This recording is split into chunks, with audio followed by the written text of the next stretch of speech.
ఇక 42% రిజర్వేషన్ గురించి మా మిత్రుడు శ్రీనివాస్ యాదవ్ గారు అన్నారు. నేను ఒక మాట సూటిగా వారికి సమాధానం నేను చెప్పదలుచుకున్నా. చట్టపరంగా 42% రిజర్వేషన్ ఇవ్వాలి అని అంటే రాజ్యాంగ సవరణ జరగాలి. కానీ రాజకీయంగా వినండి రాజకీయంగా ఈ వేదిక మీద నుంచి నేను మాట ఇస్తున్నా. మా పిసిసి అధ్యక్షుడి గారితో నేను మాట తీసుకొని వచ్చిన అధ్యక్ష, మా పిసిసి అధ్యక్షుడు మహేష్ కుమార్ గౌడ్ గారిని నేను అడిగిన, ఒకవేళ చట్టపరంగా 42% ఇవ్వడానికి అవకాశం లేకపోతే పార్టీ పరంగా రేపు జరగబోయే స్థానిక సంస్థలలో కాంగ్రెస్ పార్టీ 42% సీట్లు ఇస్తామని చెప్పినాం అధ్యక్ష. ఇవాళ మేము సిద్ధంగా ఉన్నాం, మీరు సిద్ధంగా ఉన్నారా?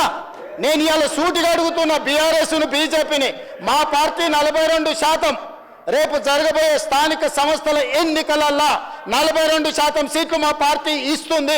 ఇది మా కమిట్మెంట్.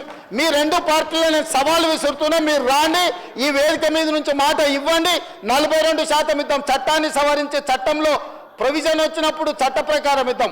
ఈరోజు రాజకీయంగా నైతికంగా మనం కట్టుబడి ఉండి 42% బలహీన వర్గాలకు సీట్లు ఇద్దాం. మీకు చిత్తశుద్ధి ఉంటే ముందుకు రాండి అని చెప్పి నేను వారికి సూచన చేస్తున్నా అధ్యక్ష.